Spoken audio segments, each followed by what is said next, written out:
मंचात प्रदर्शन जो यार देखो मंचात प्रदर्शन जो यार कोरोना मंचात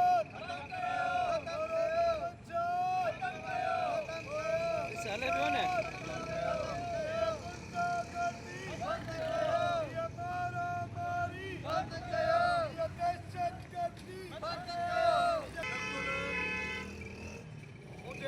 मंचात प्रदर्शन जो कातलाना हमलो थियो मने तरत पिस्टल सिधो कयनि मंचात प्रदर्शन जो तो असांजे खिलाफ़ ख़बरूं तो हलाई तोखे हाणे जान सां मारींदासीं काफ़ी कोशिशि कई हुई कि तोखे सम्झाए सघूं तूं ख़बर न हला असां मंचात प्रदर्शन वॾा ताक़तवर आहियूं पर तूं न मुड़े हाणे तोखे क़त्ल कंदासीं तुंहिंजी फैमिली खे क़त्ल कंदासीं तंहिं करे मां कानूनी रस्तो अख़्तियार कंदे मोरो थाणे ते अची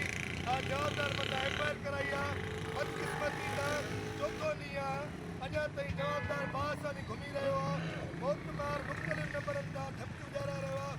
साबिक़ा सदर जुबानी बख़्शियल अहमद खे कैबिनेट तां रिपोर्ट रहिया मूंखे मुख़्तलिफ़ नंबरनि तां धमकियूं अची रहियूं आहिनि आइस ऐं हीरोन जो वॾे में वॾो जोजी टांडियो डीलर आहे असलन टांडियो सॼो मोरो हुनखे सुञाणे थो मंचात विकिरो करे करे उहो वियो त पोयां हीउ पंहिंजो औलाद तयारु करियो जेको मंचात विकिरो कनि था ख़बरूं न हलाइण जी सज़ा मिली रही आहे नंढा ख़बरूं असांजे ख़िलाफ़ु हलाईंदो तव्हांखे क़त्ल कंदासीं तंहिं करे इंसाफ़ लाइ मोरो प्रेस क्लब ॿाहिरियां असां मंचात प्रोश गिरफ़्तार नथा थियनि तेसीं ताईं असांजी इहा कैंप जारी रहंदी ऐं मां अर्ज़ु कंदुमि मोरो शहर जे सियासी समाजी इल्मी अदबी कॉम्प्रेस अॻुवाणनि ऐं साफ़िन वकीलनि खे जे अगरि तव्हांखे पंहिंजो नौजवान नसुल मिठो आहे शहर सां मोहबत हमदर्दी अथव त खुदारा हिन कैंप में अचो हिन कैंप में हिसो थियो मंचात प्रदर्शन जे ख़िलाफ़ु मां बख़्शियल जुमानी मोरे जो सीनियर सर्विस साहबी प्रेस क्लब मोरो जो काफ़ी दफ़ा सदर रही चुको आहियां पर मूंखे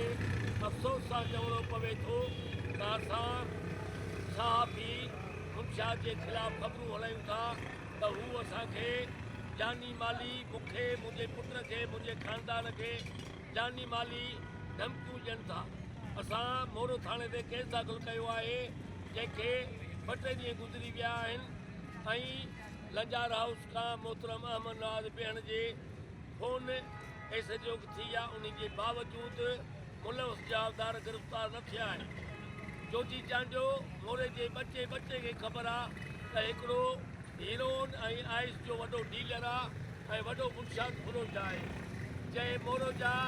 हज़ारे जेको आहे नौजवान वालदेन जा बचड़ा हीरोन ऐं आइस जा आदि करे छॾिया आहिनि उहो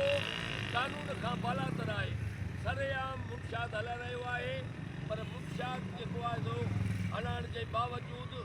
कानून जेको आहे हरकत में कोन थो अचे जेका ॻाल्हि सम्झ में खां ॿाहिरि आहे असां साहबी जेकॾहिं मुंशियात जे ख़िलाफ़ु ख़बरूं हलायूं था त हू असांखे मोतबार धमकियूं ॾियनि था एतिरे क़दुरु जो असां कानून जो रस्तो वठी केस दाख़िल करायूं था को बि गिरफ़्तार नथा थियनि हू कानून खां बि ॾाढा आहिनि जॾहिं त हज़ारे नौजवान इन नशे जा आदि थी रहिया आहिनि तंहिं करे असां मोरो जे शहरनि सियासी समाजी अॻुवाणनि वकीलनि साहबनि कॉम्प्रेस खे अपील कंदासीं कि जेकॾहिं तव्हां सम्झो था त असां हक़ ते आहियूं ऐं असां मुंशियात फरोशन जे जेको आहे सो ख़तमु करण लाइ जिदोजहद कई आहे शुरूआत कई आहे त असांजो साथ ॾिनो वञे छाकाणि त हिते मोरे जे हीउ असांजो मसइलो कोन्हे को पर हर मोरे जे उन शहरी जो मसइलो आहे जंहिंजा नौजवान बचड़ा आहिनि वालदेन आहिनि उन्हनि सभिनी खे घुरिजे त असांजे हिन अहम मसइले में असांजो साथ ॾियनि मोरो पुलिस खे बि इहा गुज़ारिश आहे त जॾहिं असां कानूनी रस्तो वरितो आहे असां एफआईआर कटराई आहे त पोइ उहे छो था गिरफ़्तार कया वञनि मोरो पुलिस खे असां गुज़ारिश था कयूं त छा हू कानून खां बि ॾाढा आहिनि छा जो हू गिरफ़्तार न थी सघिया आहिनि जेसीं ताईं जोजी चांडियो ऐं उन जा साथारी गिरफ़्तार न थींदा असांजी हीअ अलामती बुख हड़ताल रोज़ाने जे बुनियाद ते जारी रहंदी। पर असां शहरनि खे वरी बि अपील कयूं था त असांजे हिन अहम मसइले ते जेको जाइज़ मसइलो आहे उन में असांजो साथ ॾियनि, छो जो असां हमेशह मोर जे अहम इशू ते जेको आहे शहरनि जो, वकीलनि जो, सहाफ़ियुनि जो, सियासी समाजी अॻुवाननि जो साथ ॾिनो आहे। तारीख़ी शाहिद आहे, रिकॉर्ड शाहिद आहे त जेकॾहिं हिन अहम इशू ते सभिनी खे घुरिजे त हिन अहम इशू ते असांजो साथ ॾियनि ऐं कैंप में अची असां सां जेको आहे बुख हड़ताल ते विहनि। महिरबानी। अस्सलाम वालेकुम यारी।